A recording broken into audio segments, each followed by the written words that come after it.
Here we are again, folks. Almost about a year ago, we caught up to the 2024 parade. And now, let's get into 2025. And there's a lot of things that have happened, especially once again, they topped the viewers with a record of 34 million views from NBC and Peacock combined.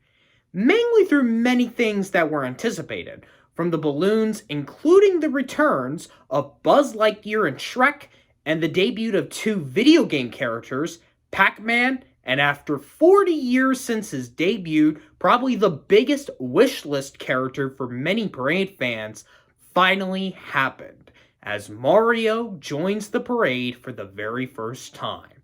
Another fantastic moment is this surprise to a big Radio City Rockettes fan as the company celebrates its 100th anniversary. Look here, you've got a golden ticket! Now you get to see the Radio City Music Hall Rockettes. Are you excited? I did that yesterday. You did it yesterday! Well, my golly! Well, you get to see him again! Yay! Yay! Happy birthday, sweetheart! Okay, I've got to ask, why does Al Rooker always do something during the telecast to someone and it goes viral? Well, it's his 30th parade though, so that could also be something. And there was something that made me feel like I was watching NBC's Thanksgiving Day Parade, because after watching a few performances that I will talk about, mainly the special ones, that and I felt like I've reached my maturity peak when it comes to the parade, mainly because I turned 25 in the beginning of this year, going into 26 in about a few weeks on New Year's Day. So I'm not acting like myself like in a bounce house or making exciting noises or just almost like blabbering it out almost all the time, even though only with the exception of some of the announcements, and that's basically it.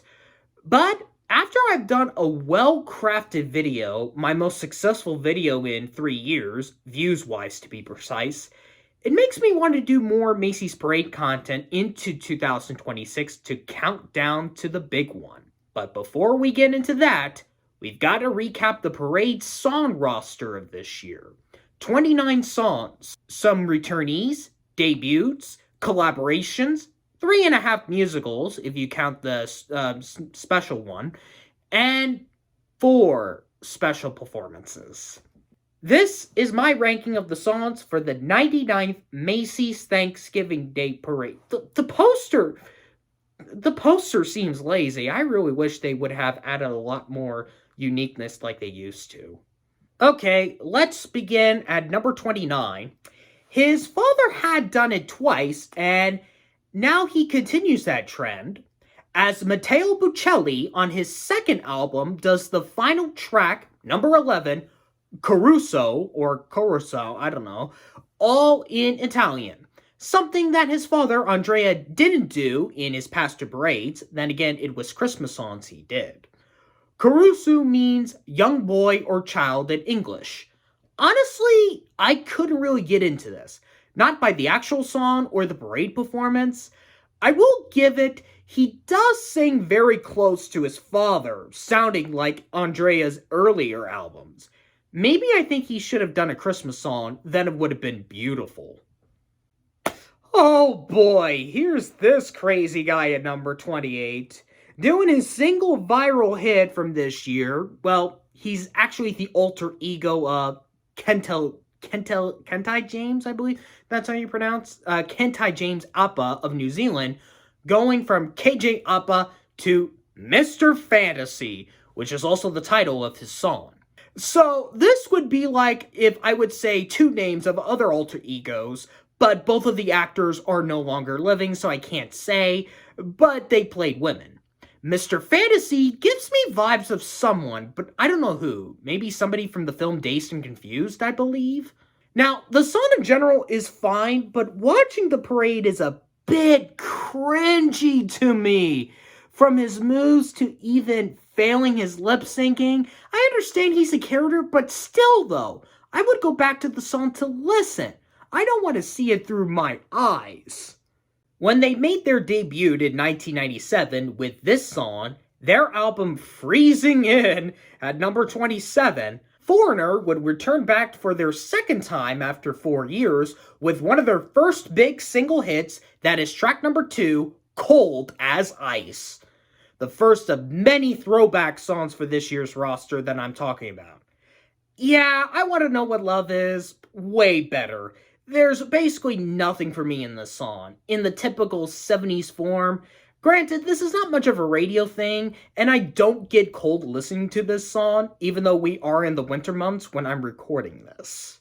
We get our first American Idol artist in the ABC revival era at number 26, as she was one of the few international artists competing on that show during the 18th season in 2020 and eliminated in the top 20. While she never made it that far 5 years ago, she released her second album this year, and just on the Friday before Thanksgiving, Lawrence Spencer Smith released her holiday single, Last First Christmas, not to be confused with her cover of Last Christmas 2 years ago. Her way of Last Christmas reminds me of Jessica Simpson's version of All I Want for Christmas Is You with My Only Wish back in 2010. And I kind of don't like it. I would have preferred her cover of Last Christmas than a spoof of the song. At least the lyrics are different so it doesn't sound like the classic Wham song, but the tone is very similar. One thing I didn't like about when artists do make their return to the parade, they might repeat songs they have done in the past. Well, for number 25, her first time doing it was the 98 remix with the rap, that I put at number 17 in the 1997 ranking, the first episode of the show, by the way. But at least Debbie Gibson does the main version of her 1986 hit, Only in My Dreams, that you do get in her single and track number 3 of her 1987 debut album, Out of the Blue. I'm kind of disappointed on this. I guaranteed why she did that song because the float she was in, the Sertra mattress float, which, offside a bit, when I heard this float was announced, I was shocked that I completely forgot about those sheeps from those ads. I mainly remember them when the mattresses were sold at Sam's Club, by all means. And the sheep were made by Aardman, by the way, the animation studio behind Wallace and Gromit. Back to the song in the parade. First up, I do like Debbie's outfit for the theming of the float. I think she even brought that up a bit on the Today Show with her interview with Al Roker. I'm glad she did do a re-recording of this song, though, and having a saxophone player at the end instead of the rap she did 27 years ago. So yeah, for her third parade, I would have gone with another famous song from her. Another returnee for her third parade, after giving a lot of dancing, this time at number 24, she does more on the singing instead of the choreography, as Ciara comes back with her 8th album that was released back in August with CC, and it's track number 15, I believe in the extended edition, or deluxe, excuse me. She does Low, our first explicit song on this list. This one's kind of tough here because I do prefer it over Get Up, Melanin, and Level Up, but not by much. I don't remember what explicit words were in that, and like 2 of the other songs she did, there was a featured artist in this song, which was Tanzanian artist Diamond Plantamus, I believe that's how it's called, which his part is almost close to the middle of the song, like a little bit after the beginning, and with him not there, it could have been higher. I will say, her pink outfit really does stand out. After, I don't know how many years they have been performing in the parade, now, if I'm correct, I believe this for the first time ever here, at number 23, the cast of Sesame Street, along with Christopher Jackson, joining them for a second time after 2016, and a makeup for 2020, they do the show's theme song, Can You Tell Me How to Get to Sesame Street? I was shocked when I found out they were going to do this song. I don't know if it's that the Netflix tone for Netflix's Sesame Street or not, minus the Christopher Jackson part. It sounds similar in a faster pop tone like Sing last year, so that could have been a reason I have it low. And for another obvious reason, and you know where I'm going with it because it felt like an HBO Sesame Street move, and I know it wasn't the first time he appeared on the NBC booth, but his appearance was a lot better back in 1997 than this year, and I'm not going to repeat myself again. From hosting the CMA Awards to being our final special performance, and ending the song roster of this year at number 22, as Lainey Wilson does her two songs, her hit single that is track number 15 of her fifth album last year, Whirlwind, Somewhere Over Laredo, and track number 19, Peace, Love, and Cowboys. But instead of the main one, it's the holiday edition on her Christmas EP as track number 1, which is the same title as the song in terms of the EP with the holiday part. And it's completely pointless for the latter, because it's just the same song from the actual album, but with the holiday music. No special lyrics, same tone, nothing. Somewhere Over Laredo is the country version of Over the Rainbow while she was making the song, of course. But the parade. Oh gosh.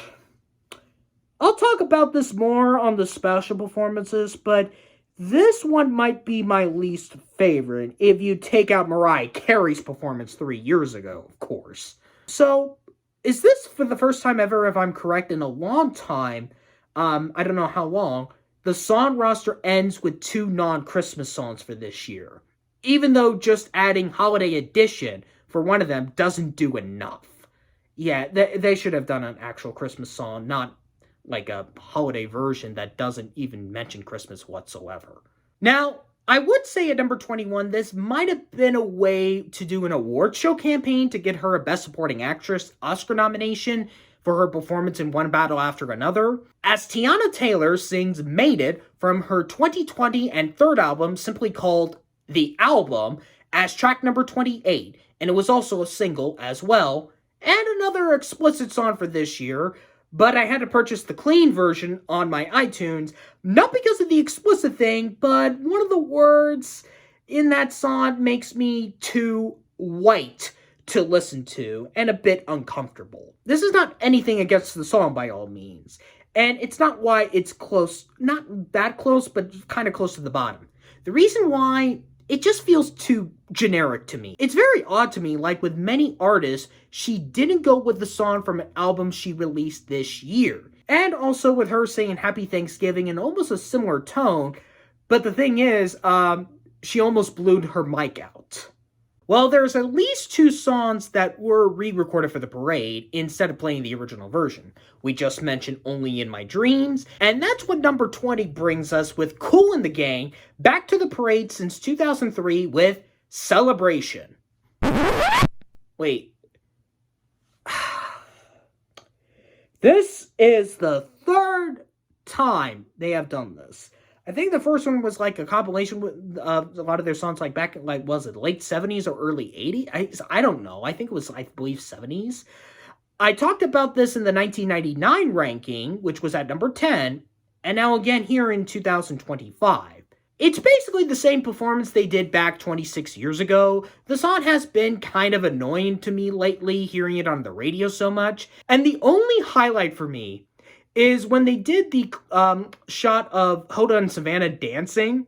The best part is not the 2 hosts, but when a random crew member stumbles in front of the screen. That's a great live blooper. I mean, that was just like, I think I was not the only one that is like, uh-oh, that was a big mistake. I can't believe this song at number 19 is a bit older than I thought, because it started the YouTube Rewind 2014, back when that event was good from 2012 to 2015, even though they don't do that anymore. So, Jonthan Smith, also known as Little John, with Jeffrey the Giraffe as his DJ fill-in for DJ Snake, with his 2013 hit, Turn Down for What? Now, I could have put this one at the bottom here, because there's barely any singing in this one. Just John talking mainly about the parade here. But with the nostalgia I have on that YouTube Rewind, probably my favorite one to be precise, 2014, and with it at least making me tapping to my feet And just seeing Jeffrey partying up on his float, I have given it credit for the parade making it a bit fun. Now for this Broadway musical at number 18, I am familiar with the basis of the music since I saw the Oscar-nominated documentary by Wim Wenders a couple of years ago, and I don't remember that much, as it focuses on an ensemble of Cuban musicians release one big album that would be the title of our musical, Buena Vista Social Club, as the cast does two numbers, Jonthan and Candela. Or is it Candela? Candela? I'm sorry if I pronounced that incorrectly. Now, the setting is nice, and I do like Jonthan. Candela, on the other hand, not really my thing, and it took more of a priority than both.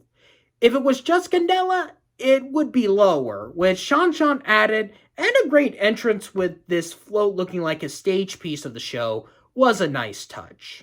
From American Housewife to Disney Channel Zombies to number 17 for Meg Donnelly for her second album, Dying Art, as she does track number 4, Dancing Around, all spelled in lowercase letters by all means.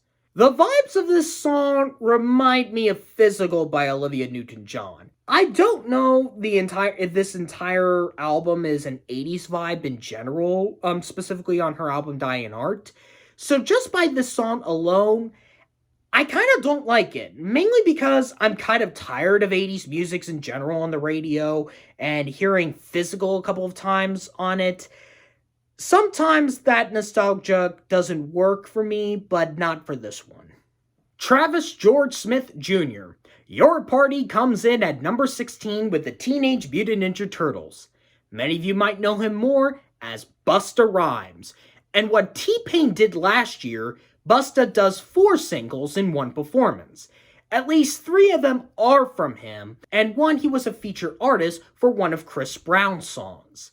From his 2001 album Genesis, the final track number 21, Pasta Cavassier Part 2, which might have been a bad choice because the now criminal P. Diddy was featured in the song, as well as the young Pharrell Williams, and track number 10, Break Ya Neck. Then he does his rap part that was in Chris Brown's song Look at Me Now, which is track number 4 on Brown's 2011 album Fame, and from his 1997 album When Disaster Strikes, track number 8, Put Your Hands Where My Eyes Could See.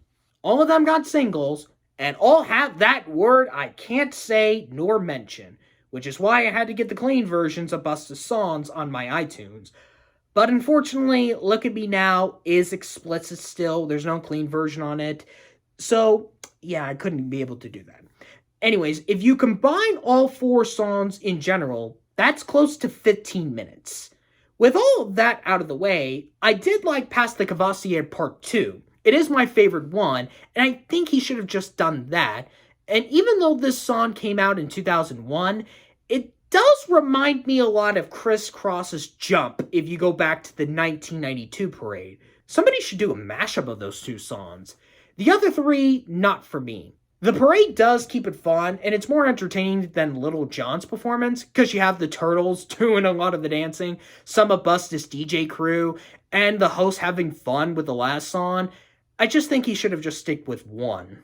After some Italian, how about some Portuguese? Starting up the celeb roster in the parade at number 15, Brazilian artist Luísa Sonza gets the party started after Tom Turkey and Mario from her 3rd album Escândalo Íntimo. If I do pronounce that wrong, I apologize. With track number 4, Luís McKennium. And she barely sings for this 2.5-minute song. Even for the parade, I felt like she did, 30 seconds? And the background singer who does the phrase, which is a bit catchy, by the way. So, this didn't feel like a party, minus those dancers in front of the door float. But, man, she does look attractive, I will admit. So when this artist, at number 14, did this song, when I heard it for the first time in the parade, I was like, oh, this song came from that artist. I think I've mentioned this before, probably back in a previous episode of this show. But this happened twice this year. For this one, Jewel Kleitcher does her 1996 hit single from her debut album Pieces of You, which turned 30 this year, track number 10, You Were Meant for Me. Now this song is such a classic. hearing it for the first time in a long time for me. But there is one question I have. Why did they have her lip-syncing of her original recording instead of her demo recording that was released in the album's 25th anniversary edition? Because she was 21 when the song came out, and now she's 51.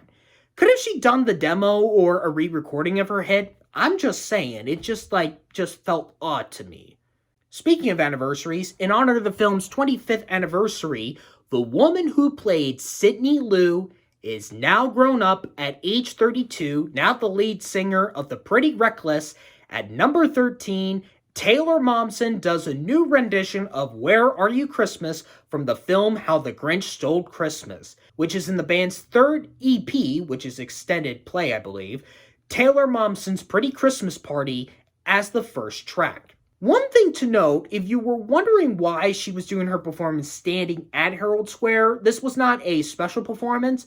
She actually rode on the rocking horse float during the route. Man, when was the last time a celeb got to ride on one of those mini rocking floats?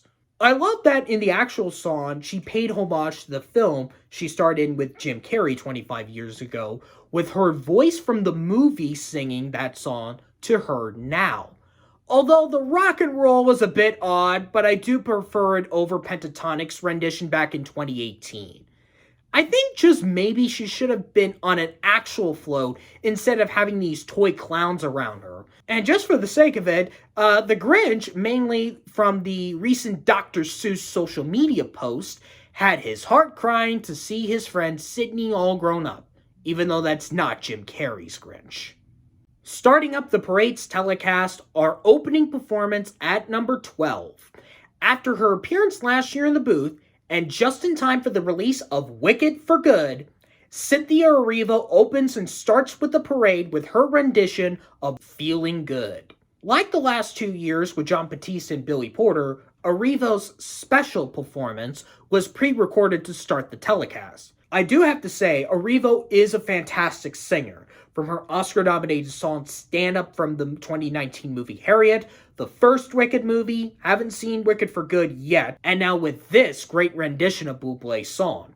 However, unlike the other two, this was a parade exclusive. You would have thought she would have done a song from Wicked for Good, or even from the first film, or from the album she released this year, I Forgive You, but nope, it's just a one-time performance of this song for the telecast.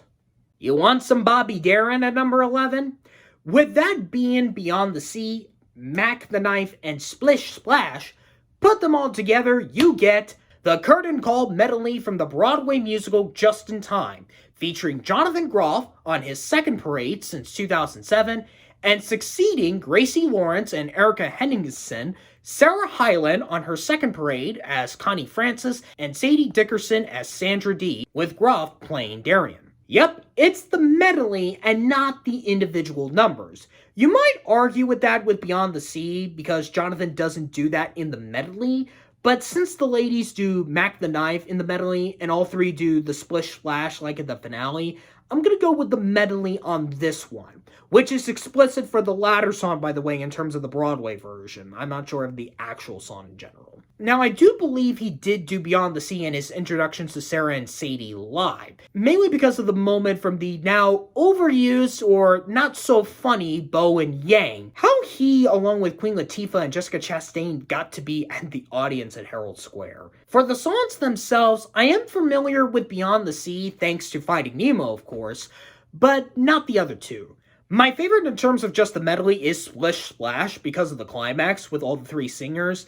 Mac the Knife, not my thing. One thing that was unique was after the performance, the cast, mainly Jonthan, had a mini interview with the host. So that was kind of a nice moment for a Broadway musical to get a little spotlight outside of performing, since they got overlooked due to the special performances. This legit true special performance that is a non-special performance probably is the emotional one at number 10, as the British artist Callum Scott manages to do something that many estates of deceased artists would not do. Featuring dancers Tiller Peck and Roman Meja, does the final track, number 14 of Callum's third album, Avenor. They do Whitney Houston's I Want to Dance with Somebody Who Loves Me, with audio from the original version of the song of the late artist that had been approved by her estate. Even though it's been 13 years, she did die at a young age. I think this is how the song should be played in radios nowadays instead of the original 80s pop release. And Callum was definitely the right singer to get to do this song. And although the dancers have been a bit tiring for me a bit in the parade in front of these floats, I think this one worked with Tiller and Roman doing their ballet for Whitney's part at the beginning. I would say this, I think, is the right version to do a tribute to a late artist. Here at number 9, this just recently had opened its revival as the Broadway musical Ragtime, which is not the first time I talked about this musical, as the original one was in the 1999 parade with the song Our Children that was placed at number 21 on the list, as they did a Thanksgiving rendition of the song. Now the cast on the third revival do 2 songs, Wheels of Dream and Prologue Ragtime. I think they have chosen the right songs for this one. For Wheels of Dream, a very emotional one for a couple in this performance. Played by Joshua Henry and Nichelle Lewis, they captivated the emotional number in this musical. I even noticed Joshua had a bit of tears in his eyes during his parade performance. And for Prologue, Ragtime, it's a great way to introduce each of the 3 classes you follow in the story, although they only did the climax of the song at the end of the parade performance. Now, as of this release of this video of December of 2025, the cast recording album of this revival is scheduled to be released sometime in the beginning of 2026. So it's stuck in this placement right now. I maybe do a community post of this new position when it comes out, but I think it might be stuck at the number 9 spot. But I will see how it goes. Because, obviously, if you're wondering about with Redwood, the song Great Escape with Idina Menzel, that stayed in the same position. Ready to count down to some crappy generic romance Hallmark movies? Well, here to spread that, at number 8, we got a collab here with Drew Baldridge and Mickey Guyton on her second parade, doing this special single for the channel called Joy to Your World. This is one of those songs that I felt like I put in the right placement here, mainly because I do like this song, but in context with Hallmark, feels a bit off to me. But it is nice we do get both artists doing this song together, especially in the parade, because you don't usually see collab performances together. I mean, we got 3 this year, and it's nice to see them having some green on both of their outfits, with Andrew's being a bit more darker compared to Candace's, which is normal green. And yes, I said their real first names. The only performance group on this list here, at number 7, in honor of the 50th anniversary of this musical, bring multiple stage actors from each different periods as a chorus line. The Next Generation does the reprise finale of One. When I did listen to it, I realized the audio is coming from the Broadway revival in the 2000s. I talked about this in my 2006 ranking, where I placed it at number 23, and now it's here at number 7, because I've been liking the number a lot more so than I did, and I was hoping it was like a pre-parade performance, where they do a little bit more of the number. Instead, they just kind of started a bit before when we came back from the broadcast, and it was like, the last 45 seconds of the song? But it's one that I've been liking a lot more compared to a lot of the others I already mentioned during this ranking. Side note, I actually highly recommend you go check out a behind-the-scenes experience from one of the members of this chorus line Next Generation group, and that is from actress Melissa Cabby on her YouTube channel, Mel Cabby Vlogs. She did Marshmallow World back in 2020. Now 5 years later, at number 6, Darlene Love on her third parade does her other big holiday hit from A Christmas Gift for You from Phil Spector, track number 5 of side number 2 in its original release, now technically track number 11, her single hit that made her big, Christmas, Baby Please Come Home. Yep, we got the original artists of that song after witnessing that with Olivia Holt and Chris Young back in the late 2010s. Now it's the classic one. And like in 2020, this is a re-recording of this song, so it doesn't feel like we're hearing her voice from the 60s. I do prefer it over the other two artists' renditions. Just hearing it a few times on the radio kind of hurts it. And this should have been the final song of the roster, not Lady Wilson's special performance. And speaking of that, our second special performance gets the help here from one of the high school bands. At number 5, from starting out as a YouTuber to a big recording artist, Conan Gray does a very powerful song from his fourth album, Wishbone. Very appropriate because a turkey has a wishbone. And also the title of the song, track number 3, at least with the second word, also ties in with Thanksgiving. Vodka Cranberry. This song is so beautiful. Really an emotional one here. Even the parade did a great job on how it was built up with the help of the Damien High School Spartan, I think that's what it is, regiment band. And it's nice to see a high school band not only doing a second performance, but with a recording artist. That's kind of unique. And the tone of the song is a bit different compared to the main one, because the main one is so beautiful, but not much in the parade version. And of course, with it being a special performance, I'll still explain about that later.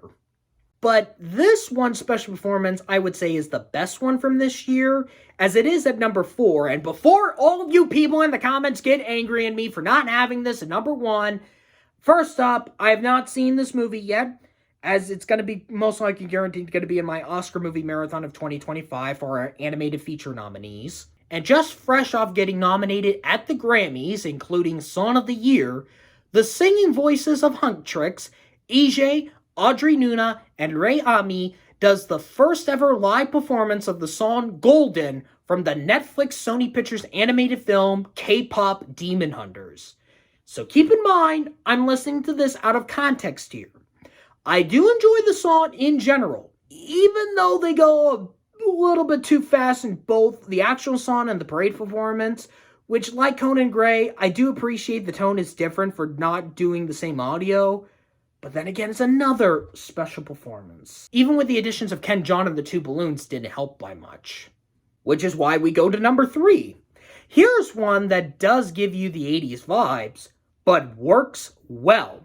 To not make it similar, as this country song takes homage to Cyndi Lauper's Girls Just Want to Have Fun.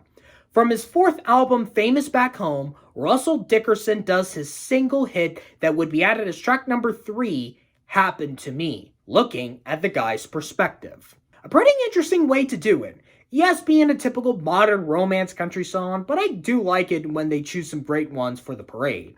There's even a single version of this song with him with the Jonas Brothers. There is one question, though, if he did it live or not. And that is based on the first of the Happen to Me lyrics at the end.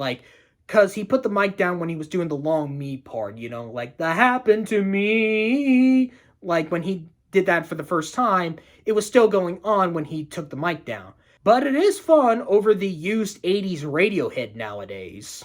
When I was looking up what these songs that these artists did for this year's parade, which NBC actually did this for the first time for some of them by telling the songs with the banner with the artists' names on it. But I had to look up the songs for this performance because there were multiple songs, kind of like with Busta Rhymes for an example. For some reason, I kept coming back to rewatch this parade performance. Well, that is at number 2 as Jamaican artist Orville Burrell, better known as Shaggy, does 3 of his classic hits, Boombastic, It Wasn't Me, and Angel. Along with him is one of his longtime collaborating artists, Bruce Brewster, better known as Rayvon. The first 2 are renditions from his Hot Shot 2020 album, as Boombastic was re-recorded as track number 11, and It Wasn't Me that does feature Rayvon instead of the original one that was featured in the original album, Rick Rock, but the original version of Angel 25 years ago from the main Hot Shot album as track number 5 was used here. And like Jules, You Were Meant for Me, I did not know Angel came from this artist. Yeah, there is a reason why I went back to that performance, especially when it comes to It Wasn't Me and Angel. I mean, not only catchy, but also I get to sing along to. And it's been years since I've heard Angel on the radio. I did not know, of course, it came from Shaggy, as I mentioned, because when he started performing, the voice sounded so familiar when he started singing. And when it got to Angel, I was like, Well, you get the idea, like I mentioned with Jewel. The only thing is, I am not big on Boombastic. Not from the original 90s recording or the 2020 re-recording. I think they should have just done 2 instead of 3, but it did give Boombastic a song for Shaggy to start with his performance instead of Rayvon starting his performance. Then we come into number 1, and I can't believe this. Brett Eldredge did a good job of his rendition at number 1 back in the 2016 ranking that I put him in. And now a collaboration here, before they do their holiday tour together, Colby Calais and Gavin DeGraw on their second and third parade, respectively, do their single rendition of Let It Snow. Yep, not also this song gets at number 1 again, but Gavin DeGraw got the number 1 spot after he won in my 2013 ranking. I think the reason why I chose this as my song pick of the 2025 Macy's Parade is for many things. I will say, this is a great rendition. I think there have been some duets of this song before, and I think this is the best duet version I've heard from. Second, I really do like this pairing between the two. It just works. Honestly, there should be a lot more collabs on floats for future parades instead of special performances. And probably the big reason why it's at the number 1 is that it made me smile the most. Not just for the holiday season, but the whole parade experience after going through my maturity through this. I don't know which one to go with, who has the best rendition. Chicago, Brett Eldredge, or Colby and Gavin's, which is the best one. But definitely over Kenny G's and Ashanti's renditions. Even though it's kind of debatable which one's the best rendition, these two managed to win my holiday spirit for 2025 after living 25 years in my life, going into 26 in the new year. With the ranking being finished here, I want to talk about something before we end this episode off. And this is kind of not an angry rant, and you might have seen what I've been kind of doing throughout this episode a bit, but I have a massive criticism here. After 4 years now, I could have done this also in a separate video as well, but I think it makes sense to do it in here.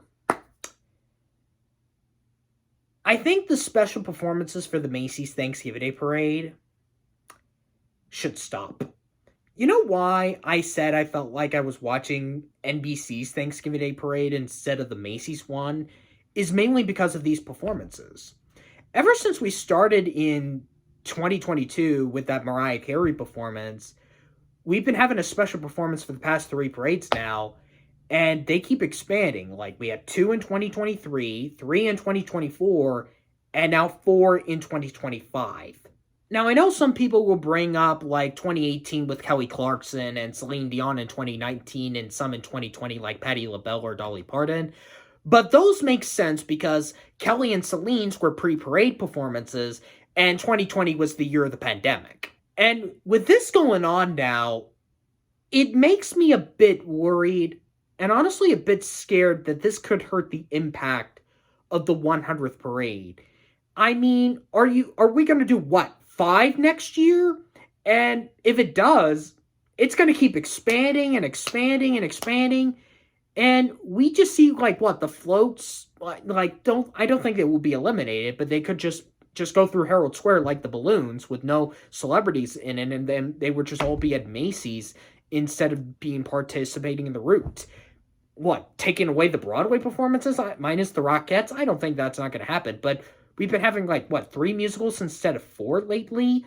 Even if the parade marches a half hour early, I'd get that part. It feels like I am watching not really a concert, but more better yet, the Rockefeller Christmas tree lighting ceremony at Macy's instead of the Macy's parade. I might be wrong on this kind of somewhat, not really accusation, or more of a theory, I would say, but not really. This is not 100% true. But I feel like NBC is making the decisions on which recording artists to perform at not Macy's and their parade studio. I mean, there are some good ones, and they do bring great songs, and I mean, 2 of them just made this year in my top 5 with Vodka Cranberry and Golden from K-Pop Demon Hunters. But it feels like too much. Now, this is coming from somebody that grew up in a different era of the parade, and I want to see that again. I think 2021 was the last true Macy's parade that I think of, that I know of, and only the only legit true one of this decade so far. Maybe because, as I've stated, I might have matured from this event, and obviously doing a video on ranking these songs seems to be a bit odd for me to talk about this, but this is coming from a true parade fan. NBC, this is not your event. This is Macy's event. And if this keeps going on, even though we've been high in the ratings, but if we get 5 and then 6, 7, and it keeps expanding with these special performances, it might be the downfall of the Macy's parade, because I think NBC almost feels like they want to take over this. If NBC wants to do special performances next year, just do one. That's it. I would say do a song to honor for the 100th parade. Someone should do a cover of It's Thanksgiving Day that Ed McMahon did back in the early 80s. And yes, I know I did a cover of that on my channel, but I'm not encouraging that. But just one special performance, maybe in the beginning of the broadcast, and let's not go to 5 and onwards, please. Just one, and that's it. Not even for the finale. I think, you could have, maybe, there is something, because I decided to announce a planned video I want to do for the videos I had planned for right now for next year on counting down to the 100th parade, is a what if video. And it would be, what if I get to choose who to perform in the 100th Macy's parade? Who would they be? Well, I have some ideas in my mind, but we'll just have to wait and see what I say in that video. With that being said, I just want to bring this up because I'm not harshing the artists or Macy's and the parade studio about this. I'm just pointing the fingers at NBC. These special performances need to stop and have the artists to be on the floats to perform in the Macy's Thanksgiving Day parade, not NBC's Thanksgiving Day parade. Whew. And with that, we come to the end of this ranking for 2025. If you're new to the channel, hit that subscribe button and check the rest of the episodes and other Macy's Parade content on this channel. And let me know in the comments your personal rankings on these. And do you agree or disagree with me on the special performance NBC's parade issue thing? Or is it just maybe me or something like that? I've got more ideas for parade content in 2026 as we get ready to count down to the 100th Macy's Thanksgiving Day Parade.